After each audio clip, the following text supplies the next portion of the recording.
Good evening, everybody, and welcome to the Steelers Now, Steelers Night Shift. I am your host, Joe Morrison. As you can kind of see, my background's changed a little bit. I'm in the process of moving, so I do apologize about that. One man who is not moving, as he is a native of the Pittsburgh area, Mr. Alan Saunders, is back with us this week. Mr. Saunders, how was your Thanksgiving, sir? It was good. It was good. It was better than what followed. What followed? So on Sunday, or was it? Yeah. It was better than the weekend. Okay, understood. All right, I was about to say, hopefully Thanksgiving like dinner or like Black Friday shopping didn't go crazy for you. So, but yeah, no, everyone's feeling the same way. Sunday was you didn't have a whole lot to be thankful for, or at least I didn't. As far as the Steelers I did not go. get a thankfulness vibe from the Pittsburgh Steelers fan base on Sunday. I will say that. Yeah, I don't think they were thankful for a few key folks. One being the head coach, and the other one being Sticks. As you know, Renegade was booed, and that was definitely a first that I have personally seen. So, but yeah, the Steelers, they are they're not feeling too hot, I'm sure, and it doesn't get much better as they're heading to Baltimore this weekend, where they have lost two straight games, very memorable two straight games. In fact, Mike Tomlin even hinted at it on Tuesday that the wild card loss kind of changed the trajectory of how they were approaching the offseason.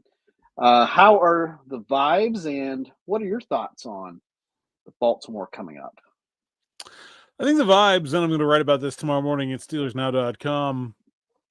You would not know to be in that locker room where this team is, the way it's been struggling. It feels very professional. I don't think guys are panicking. There's a frustration level. There's some disappointment in their performance, but I don't think there's any negative. I don't think it's being carried in a negative way. I think that starts from the head coach down. Obviously, Mike Tomlin is feeling the heat a little bit more than I think he has really at any point in his career. But you wouldn't know it to watch him work. It feels very much like they're doing some different stuff, and I wish I could talk about some of the stuff I saw practice today. It's different, but they, in many ways, the feel of things anyway feels business as usual. Were the pads on? Was that I remember a few years ago that was like a big thing with the pads came on. No, they can't really wear pads very often at this point in the year. I think you only get like 3 after the midway point or something like that. So they were inside today, so definitely no pads. Understood. Well, it's definitely going to be a challenge. Baltimore, by all accounts, is just call it what it is. They're not doing too much better. They're not doing any better. They're both 6-6. They are the same. Joe Burrow came back from injury, and even though he kind of looks rusty, I mean, by all accounts, he still put up 34 points on the Ravens. So it'll be interesting. I imagine both teams are not feeling great about themselves, and maybe feeling a little heat from each other, because Harbaugh is definitely getting some heat from his fan base. So, hey, how about that? Maybe the whole AFC North just hates their head coaches. Maybe that's just a requirement right now. All right. Well, we got some folks chiming in. Our one and only Mr. Omar Khan artist is checking in with us. We appreciate you joining. He says, I don't know, Alan. What followed was pretty good. Beck was great in front of Steelers scouts Saturday and Sunday. Another story.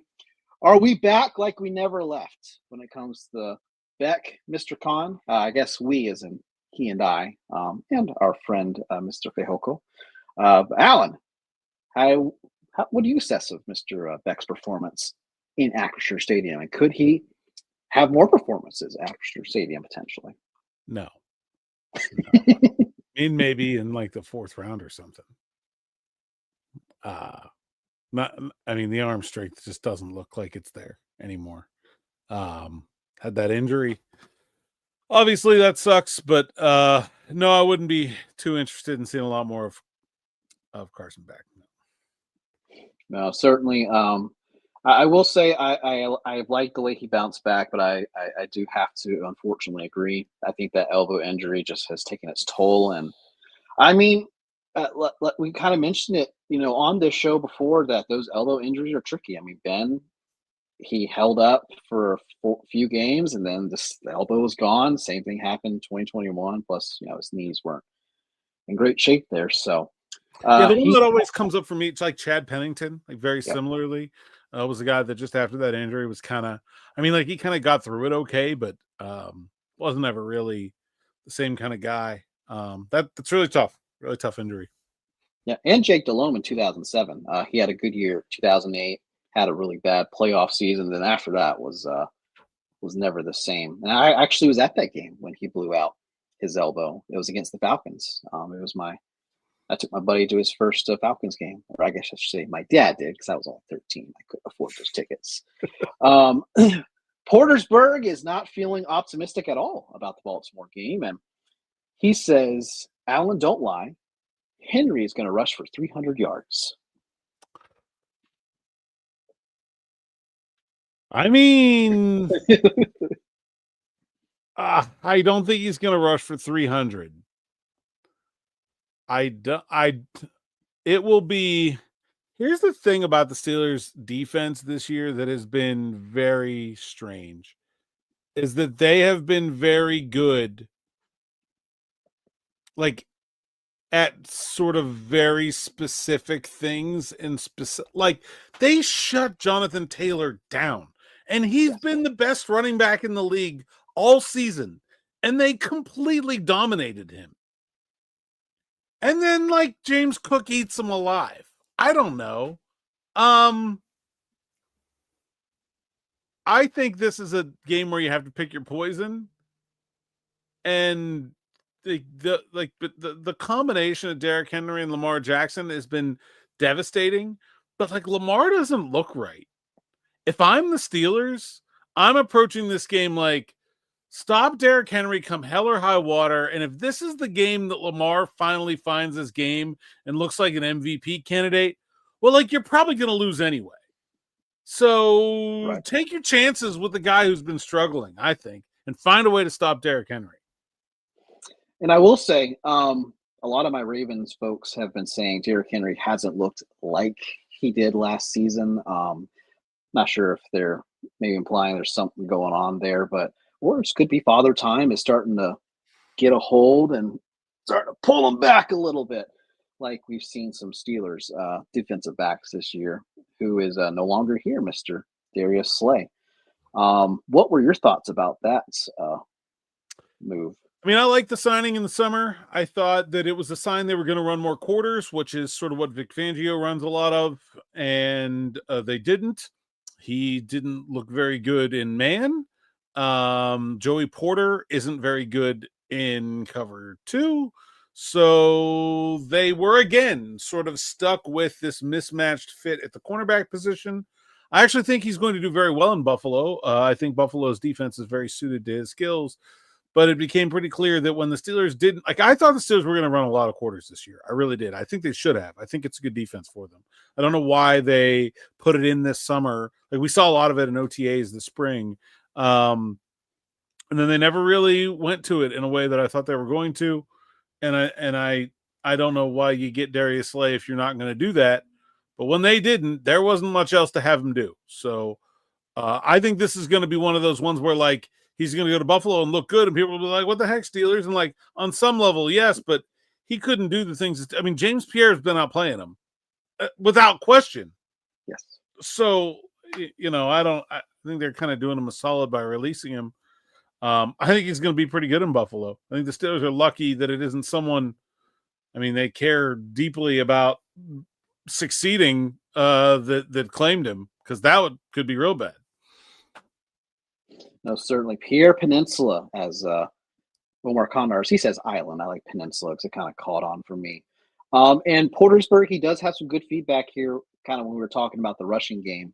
Harmon was the difference. And I mean, Maybe yeah, onto that's something a good there. point. Well, I don't think a rookie has ever shown his value to the Pittsburgh Steelers as much as Derek Harmon did with his absence on Sunday, because they had been pretty good against the run the last couple of weeks, and then just devastatingly awful, and most of it right at the place where he had been lined up, right off the right tackle. I thought TJ Watt had his worst game of the year. Probably not a coincidence that Harmon wasn't next to him. Now, I mean, look, the guys below him, and look, I think an untalked about point here. Steelers didn't just play without Harmon.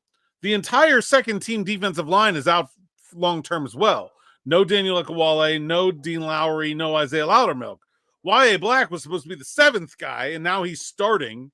And then the guys below him, I mean, Asezi Atomuo and Broderick Martin played, I think, a combined like 30 snaps in this game. And I don't think they did much positive in any of them. Mike Tomlin said on Tuesday, you can't run out of bigs. They ran out of bigs. They're out of bigs. And that's a problem because, Baltimore is going to play 2 tight ends. Baltimore is going to play 3 tight ends somewhere. Charlie Kolar is a perfectly fine player. They're going to play a fullback with Patrick Ricard. You need the heavy personnel. I do not know if the Steelers have it available to them. They're going to have to come up with something schematically that can be an answer for that, which has not necessarily been their strong suit this season, if you haven't noticed. Absolutely. Caleb Berg is suggesting a fundamental change here. He says, I think we should have Jack Sawyer covering their wide receiver 2 to fix everything. You're gonna play zone, because playing man-to-man against Lamar Jackson is suicide unless you're gonna spy him, which you could. I don't really think the Ravens receivers are very good, so I would be tempted to play man-to-man with some spy. Like, the other part of that equation is, like, who's your spy? Like, I don't know that, like, Malik Harrison is a big dude. Can he even tackle Lamar Jackson? And can he contain Lamar Jackson? If you line him up like man against man and Lamar Jackson just takes off for the sideline, he's winning that race. Like, without Patrick Queen, I don't know. There's only so much they can do. I do remember could get ugly. In 2023, Cole Holcomb was kind of that spy role, and it actually ended up working out. Cole has lost several steps since then, though. Sadly, with that knee injury, and glad to see him back out there. Played pretty well, I thought, in the time he was out there. But I mean, I don't know. I think I like Cole's chances of being able to do it better than Harrison's, but I don't think it's a good matchup for either of them. Maybe you use Peyton Wilson in that role, but you probably want Peyton Wilson covering Isaiah Likely. Right. So then what? I don't know. Mark Andrews out there as well, too. Who just got himself a fresh deal. Bad deal. 3 years. Very expensive. I don't understand that contract at all. I figured they'd be kind of ready to pack it up with him. I mean, it's been on the down side of things for a while here. But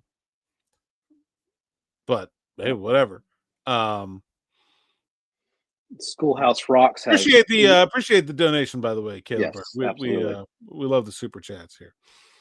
Absolutely, we appreciate that big time.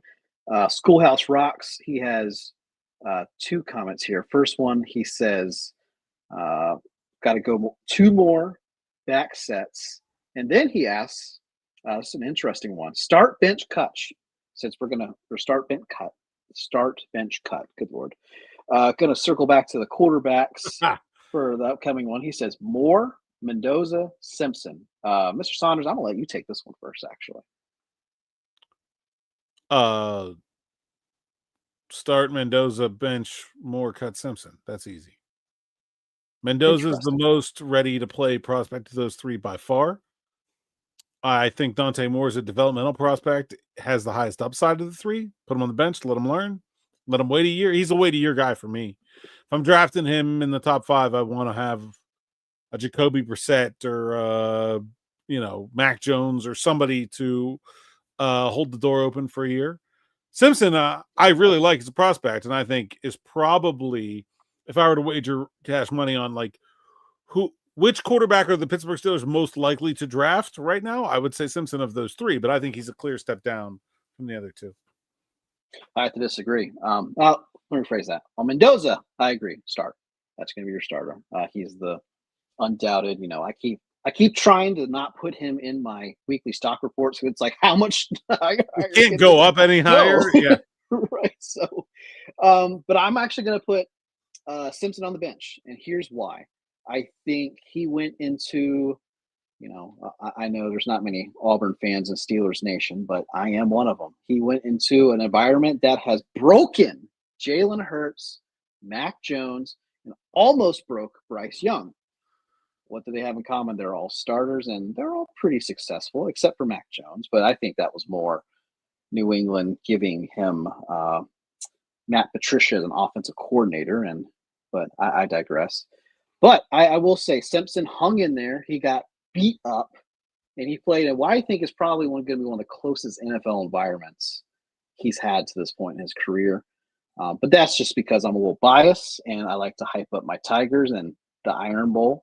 But other than that, no, I agree. Mendoza, he starts, but I do like Moore as well. And I don't know. Maybe we'll see Moore and Mendoza play again soon. Good. Don't think we're going to see Simpson. Jeff Crown, he says, I will be surprised if they rush anywhere near Buffalo did. He's from Facebook. We'll definitely get over there and comment that. No, and to Alan's point, I think they're going to live or die by shutting down Derrick Henry, and they're going to make Lamar Jackson earn his paycheck that day. I like this one. Richard Hunt says, can we have one game where we start with play action and throw a 50-yard pass just so the defense can have something to think about? They did that. Was it the season opener? It was very early in the year they did that, and Jonnu Smith dropped one. Yes. They had Darnell open early in a game, and they hit it. I think play action is a great idea, except play action is also what got Aaron Rodgers' face broken last week. It has to be in small doses. This offensive line, it's still a work in progress. But I do think play action can get some guys open the guys just are not getting open.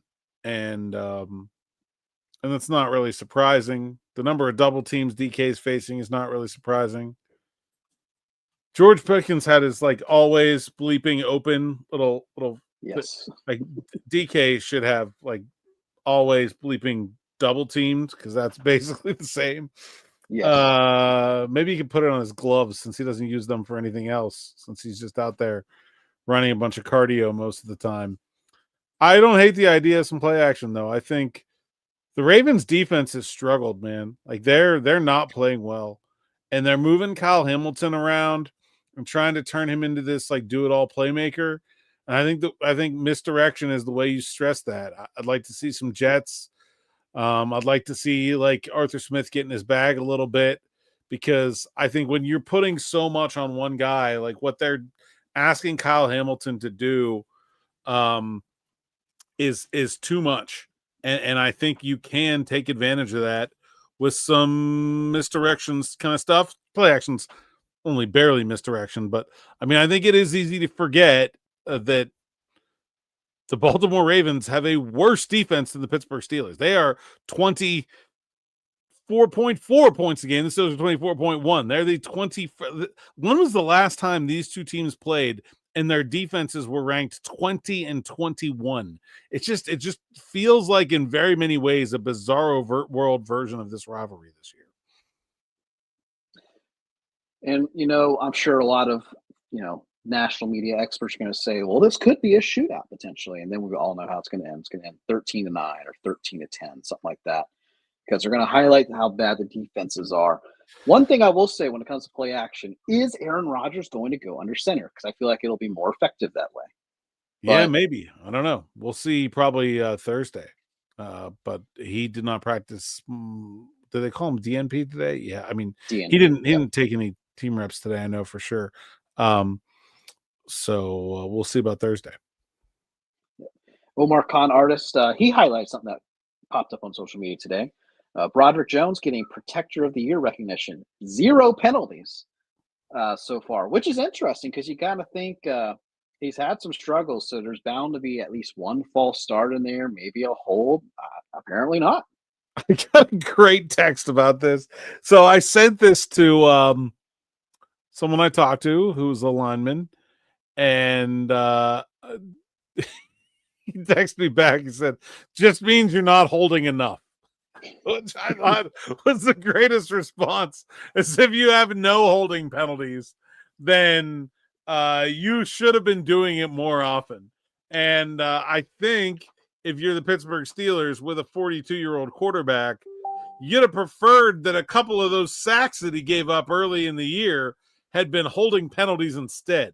You would have much preferred the wear and tear on the quarterback be lessened to lose the 10 yards anyway, and you get the down back for the holding penalty, so it's even better.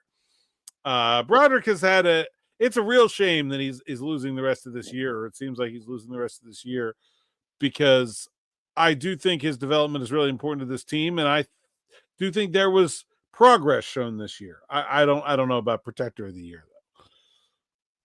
No, and yeah, and it's funny. Like when I was talking to Marvin Leal in the elevator when I was in Jacksonville, he and I talked about his stinger last year that knocks him out of the season. Those are tricky, very tricky injuries because their teammate Ryan Watts was it ended up being a career-ending stinger, which was very unfortunate.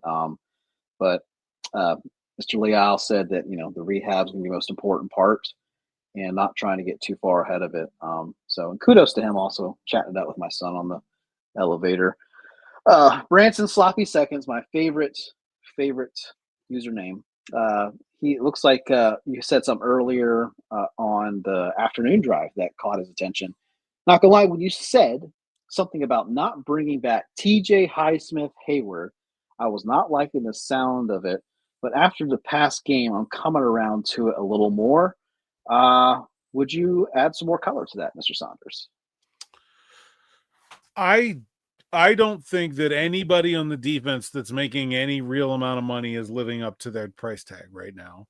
And I think you could make a very good argument that they'd be better off without any of them than with all of them. Like, I don't know how you bring back all these guys that are not doing very much and making all this money to have the 20th best defense in the league.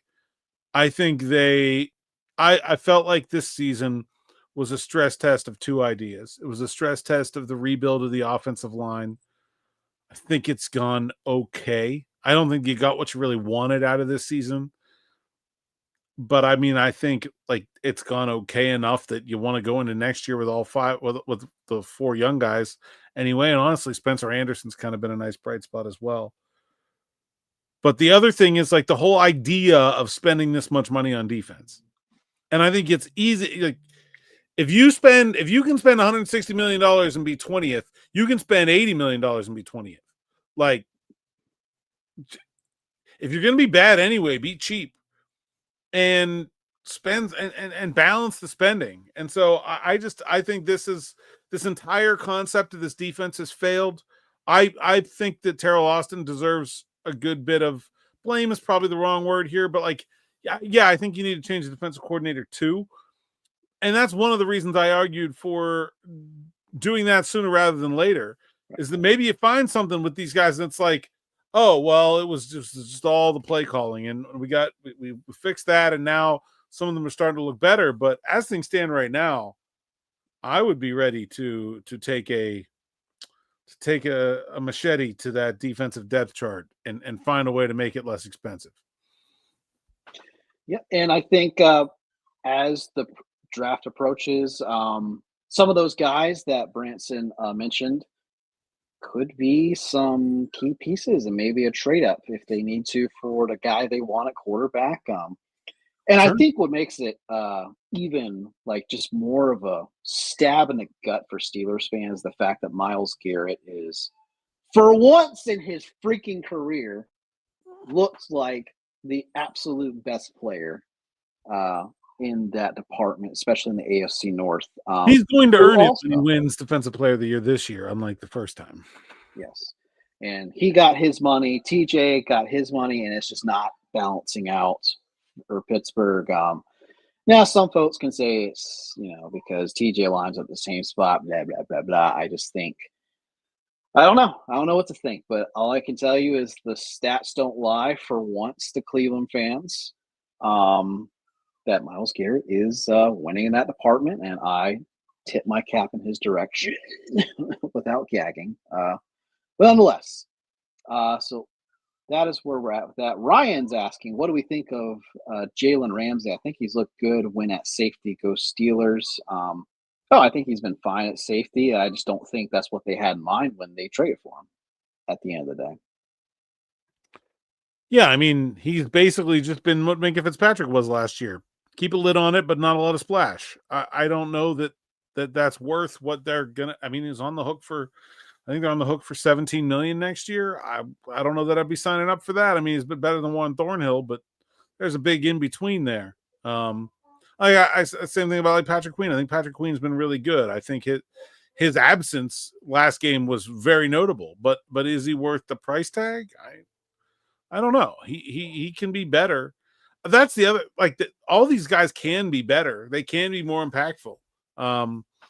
I think I think their defensive coaching staff has let them down, and I think you can include Mike Tomlin in that. Certainly. And Schoolhouse Rocks has a question here, which I think is pretty interesting.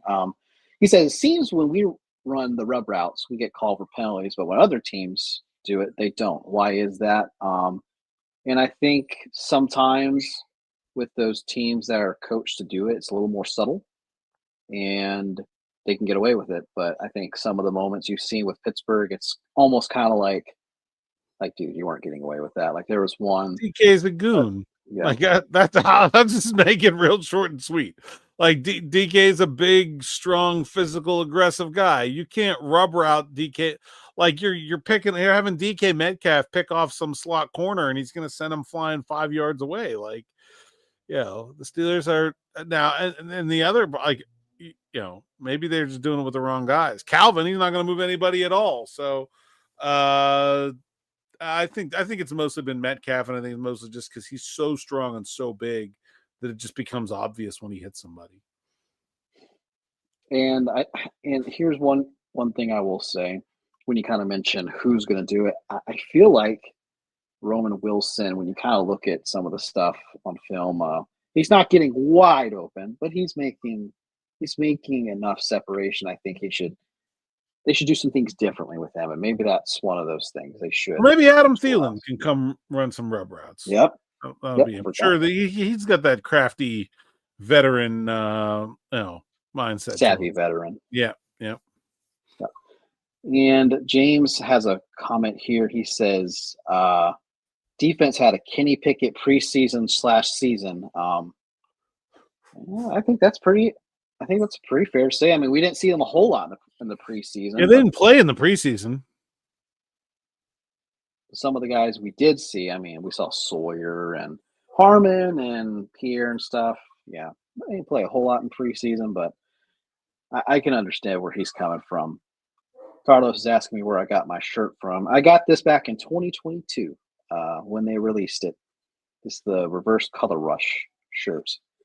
I was going to say I don't know where I got my shirt. Kohl's maybe. I don't know. No, it's probably not Kohl's. I don't know. Yeah, I got nothing for you. Branson's asking a follow up. He says, "What can even be done with Watt?"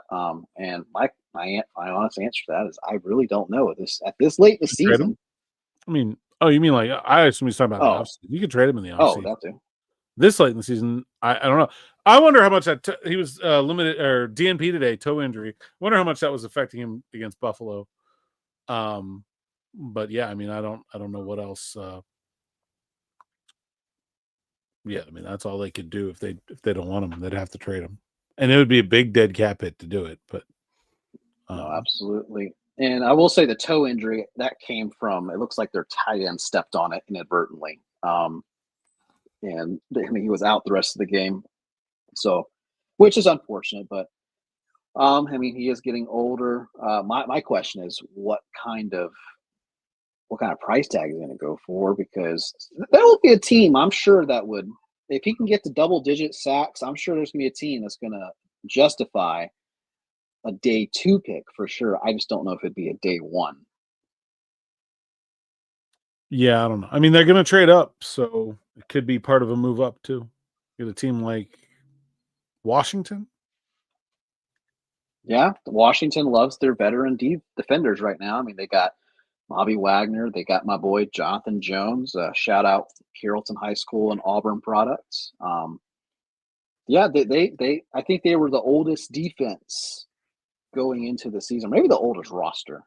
They need edge Washington help was. for sure too. So Yeah, I think that's a good trade idea. Is trading an edge rusher to Washington to move up. But I mean, we'll see. They won't. I mean, they kind of look like they got a bit of a pulse last week, so still need them to keep losing for that trade to make sense. certainly.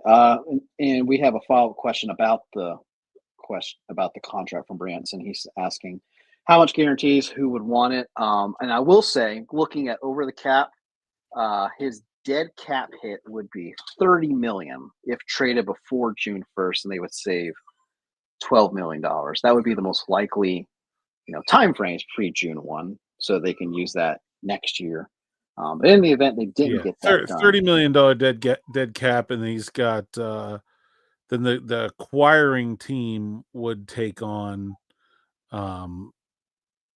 2 years, 64 million guaranteed. So that owe him 32, and then the final year of the contract has no guarantees. yeah. If by the off chance they couldn't get that done and they elected to trade him after June 1, it would be a $10 million dead cap hit. But remember, that would spread across 2 seasons, so they would still Should be have a dead cap I think hit it in would be 27. 15 at that point. It would be 15 Yeah, and 26 and 15 and 27. yeah. So, all right, folks. Well, that is what we got for tonight. This is the final whistle. We appreciate everybody tuning in. You can find me on X at Joby Football, Jobey Football. I would like to say that I'm going to do another one of my little articles where I talk about historical trends, but for some reason the Steelers like bucking my historical trend articles. So, with that being said, don't forget to catch the morning rush, the afternoon drive. And Mr. Saunders, do we have anything on tap that you would like to highlight? No, we got a story coming out tomorrow morning about just the team and where it's at, sort of emotionally, I guess, and we'll go from there. Yeah, it's lots of good content. Check it All out. right, good deal. And where can they find you, just in Hey, case they Saunders don't know? underscore PGH, X, Instagram, TikTok, and Blue Sky. PGH Steelers Now, sites account, SteelersNow.com. Sign up for SN Plus, ad free. We'll have a live stream for subs only coming up later this month, and all the best stuff from me, DB, the rest of the team. Notes from the road coming up next week after we get back from Baltimore. Probably gonna go find some crab cakes. Sounds like the thing to do. And drown them in Old Bay seasoning. There you go. There you go. All right, guys. We appreciate you punching in with us tonight, and we'll talk to you next Wednesday.